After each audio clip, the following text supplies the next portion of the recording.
जय हिंद। आज क्लास में यह सवाल और यह सवाल देखेंगे, ठीक ना। और यह दोनों सवाल क्या है, बहुत इंपॉर्टेंट है, क्योंकि यूपीएससी सवाल इस बार भी पूछे जाने की संभावना है। तो चलिए देखते हैं इसको। पहला सवाल क्या बोला है, बी की तुलना में ए 3 गुना तेजी से कार्य करता है। यदि बी अकेले 252 दिन में एक कार्य पूरा कर सकता है, तो ज्ञात कीजिए कि ए और बी मिलकर उस कार्य को कितने दिन में पूरा कर सकते हैं। तो देखिए क्या बोल रहा है, बी की तुलना में ए 3 गुना तेजी से कार्य कर रहा है। तो ये ए मान लीजिए, ये बी, ठीक। अगर बी एक दिन में काम करेगा तो ए कितने दिन में करेगा, 3, क्योंकि 3 गुना है, ठीक। तो चलिए अब देखिए यहां पर बी अकेले कितने दिन में कर रहा है, 252 दिन में। ये तो आपका आ गया क्या, क्षमता। क्या आ गया, क्षमता। क्योंकि बी अकेले एक दिन में कर रहा है, ए 3 दिन में करेगा, क्योंकि 3 गुना यहां पर बोला है, ठीक ना।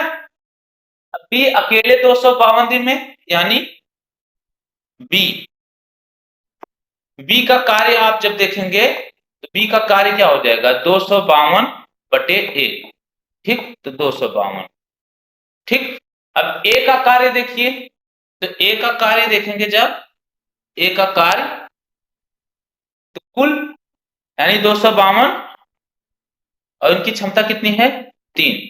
कितना हो जाएगा, 3×8 = 24, 3×4 = 12, 84 ना, 84 दिन, ठीक। तो यानी बी का कार्य हो गया 252 दिन और ए का कार्य कितना हो गया, 84 दिन। अब यहां से इन सब का क्षमता निकालिए, ठीक ना। तो आपका यहां पर देखिए ए और बी, ए का 3 क्षमता है, बी का 1 क्षमता है, ठीक ना। और टोटल कार्य कितने हैं, 252 दिन। कैसे, आप इसका एलसीएम लेंगे तो 8 × 32, 8 × 24, 4 × 12, तो 252 ही आ रहा है। देखिए तो टोटल कार्य 252, ये 1 और ये 4, 8 × 24, ये 3 हो जाएगा, 4 नहीं। इसको मैं इरेज कर रहा हूं, ये क्या हो जाएंगे, 8 × 24, 4 × यानी 240 और 12 जोड़ेंगे 252। तो एक आ गया इसकी क्षमता और इसकी क्षमता 3, ठीक। तो यानी 1 और 3 4, और टोटल कार्य कितने हैं, 252, और कुल क्षमता कितने हैं, 4। क्योंकि यहाँ पर मिलकर बोला है, तो मिलकर बोला है तो यानी ए प्लस बी। तो 252/4, तो काटेंगे 4, 4 × 24 हो जाएगा, 4 × 12, 63। कितना, 63। तो कितने दिन में मिलकर पूरा करेंगे, 63 दिन में, यानी ऑप्शन नंबर बी, ठीक। तो देखिए इसमें बस बहुत कठिन नहीं था, ऐसे सवाल आपको पूछा जाता है। और इस बार भी क्या है, यह सवाल पूछे जाने की संभावना, ये दुगना तिगुना वाला अक्सर पूछता है, ठीक ना। और ये रिपीटेड सवाल है। क्या बोल रहा है, बी की तुलना में ए 3 गुना, ए 3 हो गए, बी 1, ठीक। तेजी से कार्य करता है, बी अकेले 252, बी भाई अकेले 252 में कर रहा है, तो एक हो गया इसकी क्षमता। तो बी का कार्य निकल गया 252, एक का कार्य निकल गया 84, ठीक ना, 3 से भाग देने पर। और यहाँ पर पूरा कार्य हो गया 252। क्षमता ए और बी दोनों मिलकर, ए और बी यानी 3 × 1 = 4, तो यहाँ मैंने 4 कर दिया, भाग दे दिया, 63 आपका उत्तर आ गया, जो कि ऑप्शन नंबर बी में गिवन है, ठीक। तो चलिए चलते हैं दूसरे प्रश्न की तरफ। दूसरा प्रश्न क्या है, देखिए यह वाला प्रश्न क्या बोला है, 90 किलोमीटर प्रति घंटा की गति से चलने वाली 750 मीटर की लंबी एक ट्रेन 59 सेकेंड में एक सुरंग को पार करती है, तो सुरंग की लंबाई ज्ञात कीजिए। तो सुरंग की लंबाई पूछा है। तो पहले आप ऐसे सवाल को हल करने के लिए आप देखिए, यहाँ पर मीटर है और यहाँ पर सेकंड है और यहाँ पर किलोमीटर प्रति घंटा है। पहले तो आप यूनिट बराबर करेंगे, यानी मात्रक बराबर करेंगे। या तो किलोमीटर प्रति घंटा को मीटर प्रति सेकंड बदल लो, या मीटर को किलोमीटर में बदलो।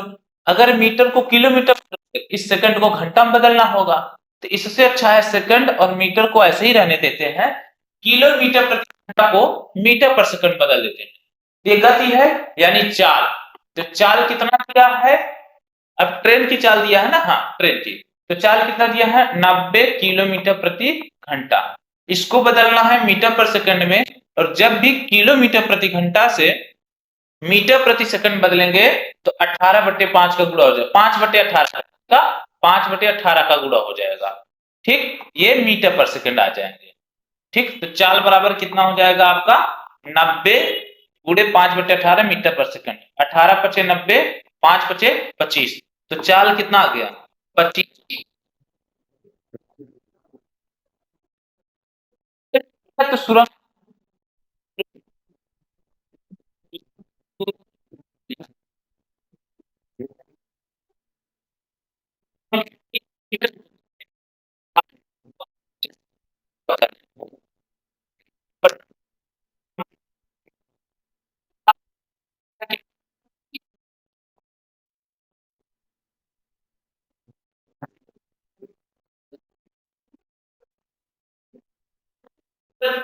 ट्रेन हो गया, तो 750 मीटर ट्रेन प्लस, अब जब ट्रेन जो है, ट्रेन अपनी भी लंबाई पार करेगी और सुरंग की लंबाई पार करेगी, तभी तो से आगे जाएगी। तो सुरंग माने हैं कितना यक्स, तो यहाँ पर सुरंग यक्स हो जाएगा। तो कुल दूरी कितना हो जाएगा 750 और यक्स।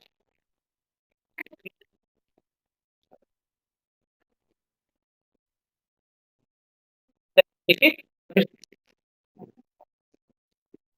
है, इसलिए ऐसे जोड़ा गया। ठीक, अब समय कितना किया है 59, यहाँ पर आप 59 लिखिए, इसका गुणा यहाँ हो जाए क्योंकि इधर डिवाइड कर रहा है, हो जाएगा 25 गुणे 59 बराबर 50 प्लस एक्स।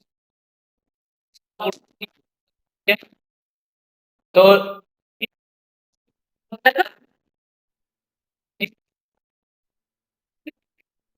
ठीक है, और 25×5 = 125, 125 में बात करेंगे तो आपका हो जाएगा 5 2 7 और 7 कितना आपका 10